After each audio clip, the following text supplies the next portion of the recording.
You know the vibes. Welcome back to another episode of the Hoop Genius podcast brought to you by NBA 2K25. It's myself, Mooncey, alongside me as always, the three-time NBA champion and proud Detroit Pistons fan, Mr. BJ Armstrong. BJ, how you doing today? Only terrific. Only terrific. Is this the new saying, huh? This is the new saying, huh? I'm just, hey, the Pistons. It was a great win. But let me ask you something, though, Mo. How come so many guys, like top-notch players, weren't playing, like Jimmy Butler? How come what's going on here? Everyone is injured right now. Yeah, what's going There's on an here, bro? injury What's your, epidemic around yeah, the what? NBA. Here's my thing that I can't understand. Medicine, recovery, all of that is better now. But why do we keep getting more and more injuries? I read something interesting today. As part of OG Anunoby's contract negotiations with the New York Knicks, Right. he demanded that the Knicks bring in a specialist who focuses on strengthening athletes' cores, their core strength, abs and whatnot. And they actually hired the guy who worked with Tom Brady in his career.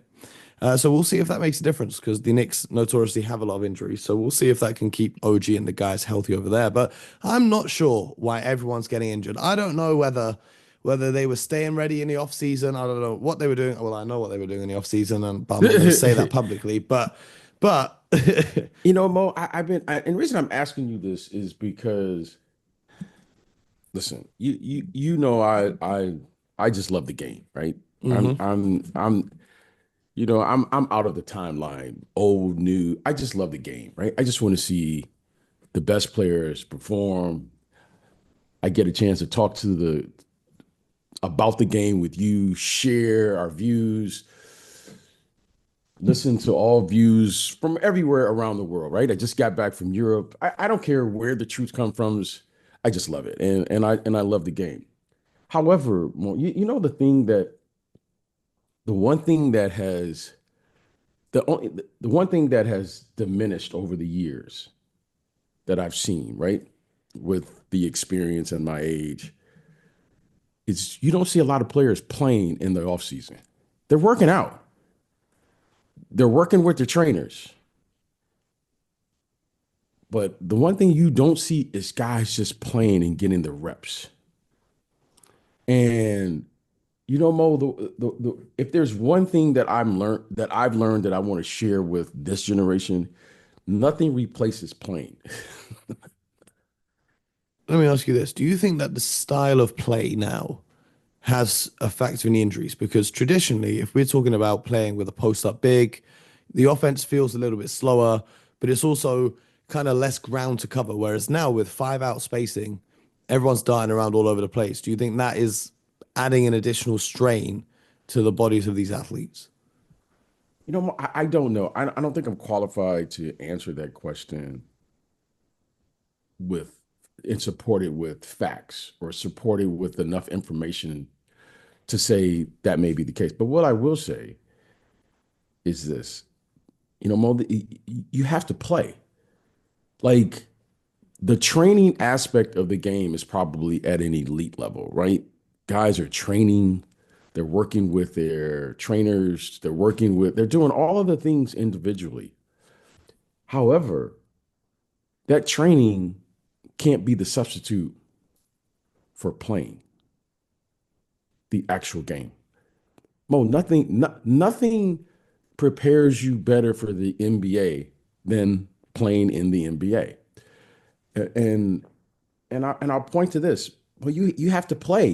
You have to your reaction, getting bumped, someone driving you off your spot and learning how to adjust on the fly, getting your shot blocked, playing against other NBA level athletes. That to me is way more important than going into the gym and getting up a thousand shots. No, who shoots 1,000 times in a game? Nobody. Me on Okay. 2K. Yeah, yeah. But you know what I'm saying here is you have to just go play. You have to play. You have to And do you learn think how that will to. lesser the injuries that we I see? think it. I think what. I don't think it, I don't know if it will lessen, but I do know this. It will prepare you for the journey you're about to head on. I, And I see it like this, like boxing, right? If you don't spar and you're just doing the punching bags and the fastball and the heavy there you bag, go. you're going to be cooked when it comes to a real fight. There you go. There you go. And you have to prepare for that. Like Mo, it's great. Like right now, Mo, I say this humility. I could go in the gym right now and make 20 out of 25 threes. Now, I can't play in a game. That doesn't mean that, I had a great workout. It just means, Mo, that there's no one in the gym and Put I'm the in the ball gym in the by hoop. myself and I can shoot a ball where there's no defense. Now, Mo, you start putting reaction, you start asking me to to look at a coverage, do it with speed, someone's bumping me. Mo, I can't do that. That's Bo. But right now, if I just went in the gym, turned on the video, oh man, BJ can still shoot. He still got no, We I should do that though. can't. It'll go viral though. And I'll Now, put hashtag grinding on the video. Next time I see you, we're doing that. but yeah, that's funny. But that is content. Yeah. This is the NBA. And now you have to play. I remember as I got older, I stopped jumping less and less because it began to hurt when I would, jump and then, I couldn't absorb the energy of jumping up. So then I began to adjust my shots and to figure out how to shoot a different way. There's always something going on that you have to adjust to as a player. And that's just a small example. But I'm saying all of this, I think the guy should just play and just play more. So that way, when the season starts, all of that bumping, all of that cutting, your body is used to it. Like, Mo, I can't even imagine this. Do you know the type of conditioning you have to be in just to guard a Steph Curry? I'm not saying you can guard him. No. No, So, there is no conditioning. You can be to kind of Steph so Curry. when that happens, Mo, like, okay, let's prepare for a season. Let's prepare for a season as a point guard. Mo, we have to guard John Morant. We have to guard De'Aaron Fox. We have to guard Steph Curry. We have to guard Jalen Brunson. We have to guard all of these guards. Why am I in the gym? And get defended by Drew Holiday and Jalen Suggs and Derek White. Marcus, right, and Marcus Smart. Okay, so in the way I'm looking at this, I'm going on this 82 game journey. Why am I in the gym shooting double step backs? That's not going to help me. I have to be prepared for the cutting, fighting over picks, screen. I mean, Mo. Okay, I'm a 200-pound guard. Let's say. Oh, I got men 250 pounds setting a screen on me, a double screen. So Mo, how do you, when that screen happens and you flop on the screen, that means you were unprepared. So either you were tired or you don't have the conditioning that it takes to be able to play. So when you're tired, Mo, then you're more susceptible because you're not prepared for that moment. John Morant comes at you full speed with a crossover. Are you prepared for that? Or No, I'm are taking you a just flagrant foul. I'm elbowing him in the chin. That's my defense.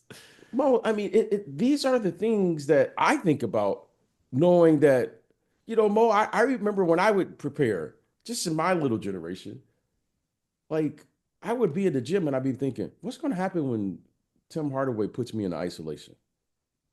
Like I'm shooting open shots, I'm feeling good, 15 and 16 in a row. Oh, I can do Mo, that. This is the thing. This anybody, is the thing I discovered about getting old and out of shape. Right, this is the worst part about it. So I never played in the NBA, but to the level that I played, even when you're old, you can still make shots. yes, Right, you still got a few moves in your bag. The problem is when you go and play properly, when you are tired and your brain is deprived of oxygen, I want to do things like I'll see the ball going out of bounds, and in my brain, I'm like, I need to dive for the loose ball, but I'm just a step slow because I'm not in the condition. Or it's like I can see the split second where I can split the two defenders and drive the lane, but by the time my body reacts to what my brain is thinking, It ain't happening. Mo, it's not. You're absolutely right. And listen, I want to say this to the players because you can see now. I wish I had the data to be able I have some to data say for you this, here. but I want to say this. All right, keep the data. Keep the data. I'm just going to say this real quick. I hope that the players union, right? And I know you guys are listening. I hope that the players union and the players come to this conclusion. Before you play in an NBA season, take a month to prepare for this journey. Don't just do what they're doing now. Like they have a week of training camp and then they start playing games. No, take a month of time to prepare for this. Because, Mo, you have to allow your body to adjust to this style of play. Well, these athletes are incredible. They're moving fast. You got to learn how to react. You got to learn how to jump. Mo, your ankles, your hips, your knees, your back. These guys are like 250, these guys are like 300 pounds, some of them. Give your body a month of training and proper training and time so that when the season starts, you are ready to play physically, mentally, emotionally. Not just, well, I mean, well, I don't know what it is. It says like, they can only have 2 days of 2 days. You could only have like that everybody has to have a recovery day. Well, Mo, like let's take our time and build to this point to where you can actually play 20 to 24 minutes in a game. But Mo, it's different playing 20, 24 minutes in a pickup and then 20, 24 minutes playing against an elite athlete. Give them a minimum of 4 to 6 weeks to prepare for this. And if you're not prepared, and if there's a weak link in the chain, guess what happens, Mo? Injury. There you go. Well, here's actually, I do want to shout out some players who seem to always be there. Jokic is always playing. Tatum is always playing. Anthony Edwards seems like he barely misses games. Luka will try and play through injuries. LeBron, obviously, for 20 plus years has always been playing. But here's the thing with the NBA right now. Okay, just a few names on the list, and obviously, it's very unfortunate. Tyrese Maxey down with a hamstring injury. Zion Williamson, John Morant, Kevin Durant, Chet Holmgren, Kawhi Leonard, Joel Embiid, Jaylen Brown missed some games, Steph Curry missed some games, Zach LaVine, Anthony Davis missed a game, Paolo Banchero is out, Scotty Barnes, DeJounte Murray, Chris Middleton. These aren't just random players. These are all the first or second options on their team, right? This is the second year that the NBA has had the player participation policy, which requires you to play 75 games to be eligible for certain awards. However, at the current rate of injuries to star players this season, star players are on pace to miss over 1,000 games this season. Wow. With games missed by star players up 24% compared to this point in last season.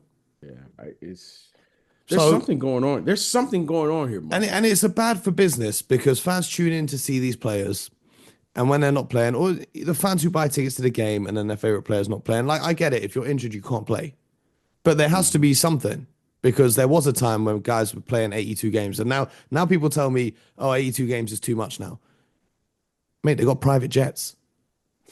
They've got everything you could possibly want. They're getting paid hundreds of millions of dollars to play basketball. And guys were doing this for a lot less money in a lot worse conditions 20, 30, 40, 50 years ago. So I'm not buying that. But what I am buying stock in is the one thing about all these injuries, BJ, is it leads to a lot of chaos in these games. They're almost impossible to predict now. For example, no Jimmy Butler last night. Your Detroit Pistons went to overtime with the Miami Heat. And if you missed the game, you could have asked me, Mo, give me 100 different possibilities in how this game is going to end. And I would have never, ever, in a million years, thought that Eric Spoelstra, of all people, would be the reason the Miami Heat lose this game. Oh. What do you mean how? I said, oh. So they went to overtime. By the way, Tyler Herro, absolutely fantastic, especially down the stretch in the fourth quarter. Absolutely unbelievable. He might actually have been Miami's best player so far this season. Get into that on another day. But they go to overtime. The teams are going back and forth. Terry Rozier steps out of bounds. Detroit call a timeout, advance the ball. Beautiful inbounds play, which gets a lob for Jalen Duren right at the rim. My question on that is, Tyler Harrow wasn't denying the inbound pass.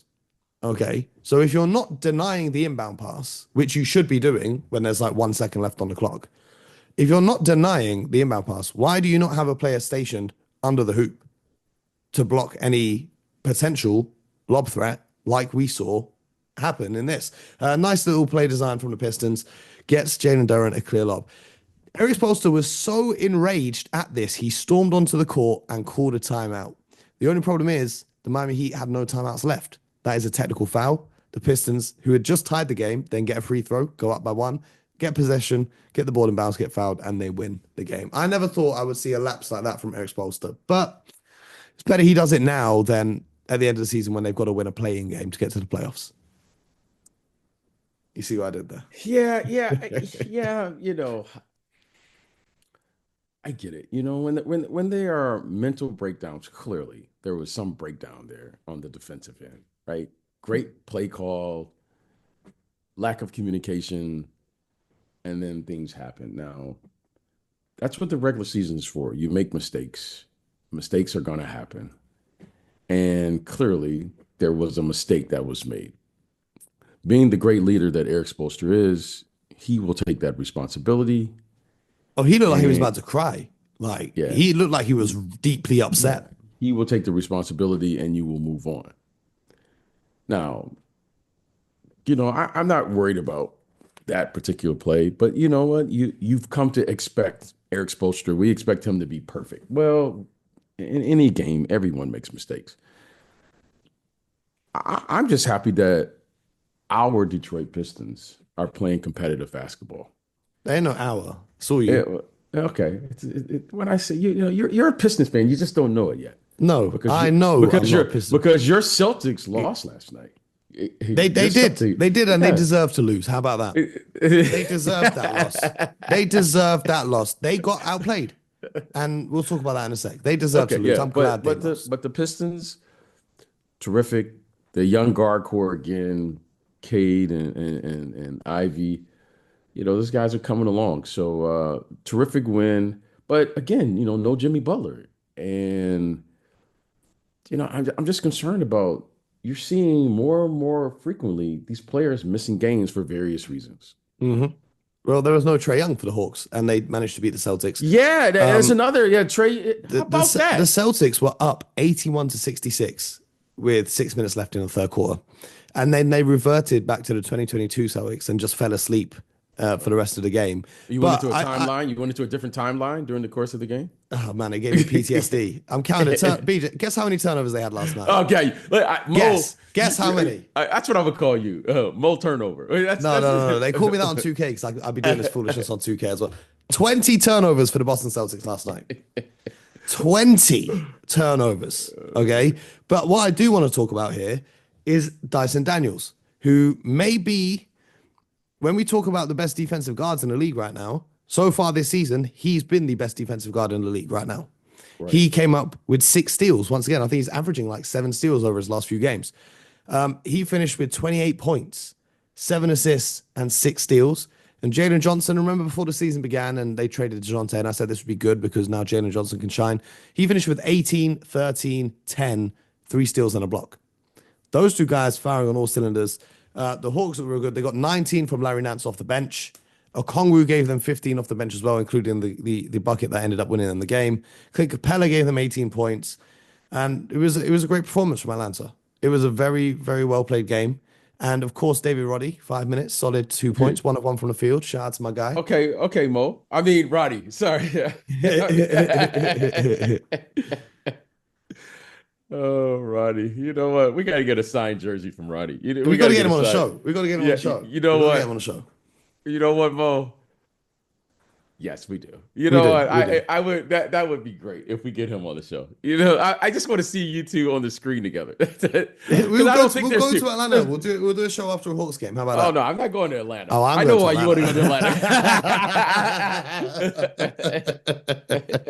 I got some old friends who'll be missing me out there. Oh yeah, I bet you do. But that was that. Speaking of injuries though, Embiid came back last night. to play against the New York Knicks, How about right? that? And I'm flicking through games, and I've got multiple games, multiple screens. I flick over to the Knicks game. I think it was like 3 minutes into the game, Embiid checks himself out because he's tired. I'm like, bro, not only have you been out with an injury that no one ever seen you get because you weren't injured at the Olympics, but you're injured to start the season, you also had a 3-game suspension to get yourself. And I know there's nothing you can do in practice that simulates the conditioning of being in an NBA game, but come on, man. Come on, man. He finished 2 of 11, 1 of 5 from 3, finished with 13 points. At one point, he hit a shot and the Sixers went on a 7-0 run. He started taunting, getting the crowd active. And after that, the Knicks just absolutely put the nail in the coffin and destroyed them for the rest of the game. So that was that. Paul George had a great game. 29 points, 7 of 11 from 3, 10 of 19 from the field. He had a good game. Paul George. Oh, I like that. I like that more. I like the fact that you acknowledge that, He had a good game, and they lost. You were a little tough on Paul George yesterday. You were a little tough. I am just. It was that one game, where they had a chance to win, and Maxey was on like 30 points, and Paul George was ice cold from the field, and he waved off Maxey, and he tried to take the shot himself. Ever since then, I'm just like, yeah, forget this guy, because he was supposed to be a team player, right? And you even said that this is Embiid and Maxey's team when you were coming over here in the summer. Get your ego out of the way. But whatever. I'm not a Sixers fan, so I don't really mind. The Milwaukee Bucks picks up a win. A rare win for the Milwaukee Bucks this season.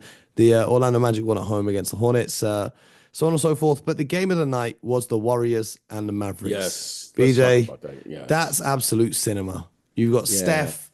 You got Steph chirping at Klay. You got Klay hitting the shimmy after he scores.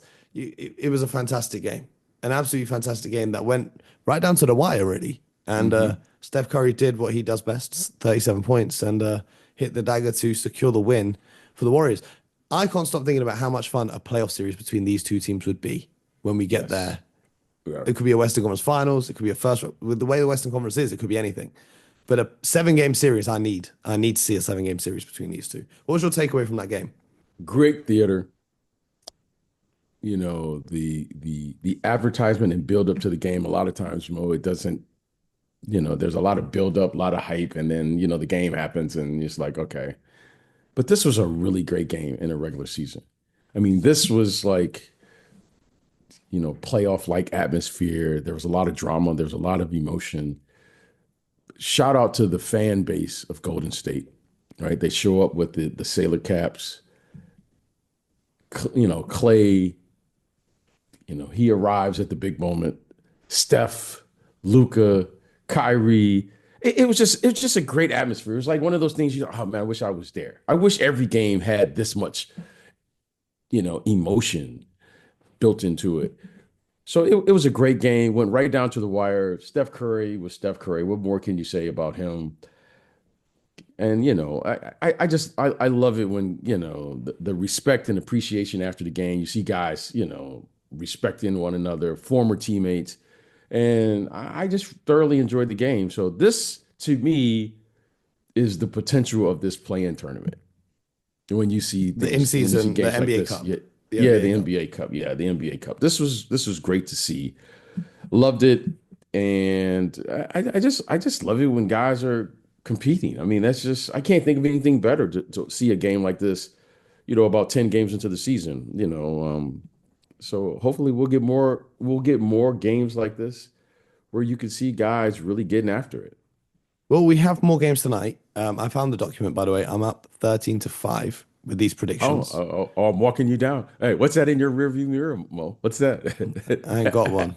I never look back. Okay, let's go. Who we got?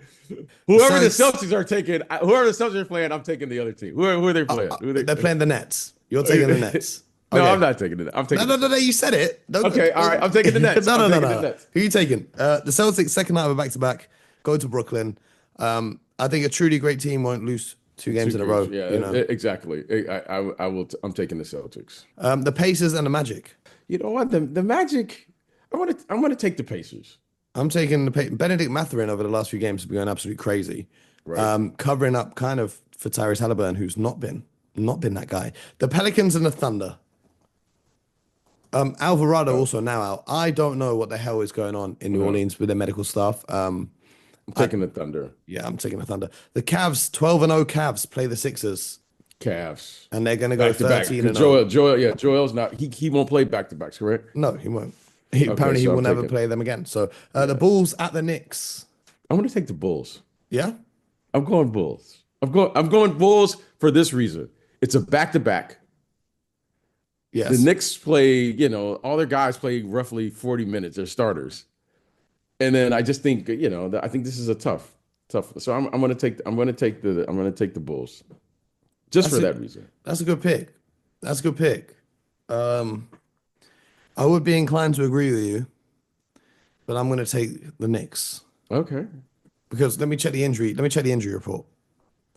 Lonzo Ball out. Oh no, Zach LaVine's off the injury report. So maybe I'll take the Bulls. Maybe I'll take the Bulls then. Why not? All right. I thought Zach LaVine would be out for this one, but they'll go with it. The Wizards and the Spurs. Spurs. This is the Battle of France. Wemby's gonna have one of those. He's going quadruple-double tonight Against Alex Sarr and Bilal Coulibaly. It's one of those games. A lot of young players are going to be playing. It's going to be one of those epic stat lines. How about that? Okay, I've got one for you. The Pistons. I'm going Pistons. I don't even care who they're playing. I'm going Pistons. Who are they playing? The Milwaukee Bucks. The 3-8 Milwaukee Bucks. I'm going Pistons. I'm going Youth. Youth will be served. I'm going Bucks. Okay. Because the emotional high of last night's overtime win, I think they might have been celebrating. I don't know what young teams do after they win an overtime game. Who knows? The Clippers and the Rockets. Those young Rockets. I'm gonna tell you, that Thompson kid. Yeah, I'm going Rockets. I'll tell you this. Norman Powell though right now is playing better than Paul George ever played for the Clippers. How about that? I'm not comparing. What? Why not? I'm not comparing. Why not? Paul George has had an elite level career when he's on the court. Okay. Norm Powell has had a great, 10, 12 games? He really has. He's played amazing. He's averaging 26.5 points. All right, give me this. Give me that. 56% from the field. Give me that about 2 or 3 years. Three. And then after about 2 or 3 years of that, then I can say, okay, I get it. But Norman Powell's a terrific player, by the way. No, what I mean to say is the void left by Paul George has been filled by Norman Powell. Yes. Okay. I agreed. Do you know what I mean? Like, yes, I agree with that. But what you said initially, I was like, wait a minute, hold on.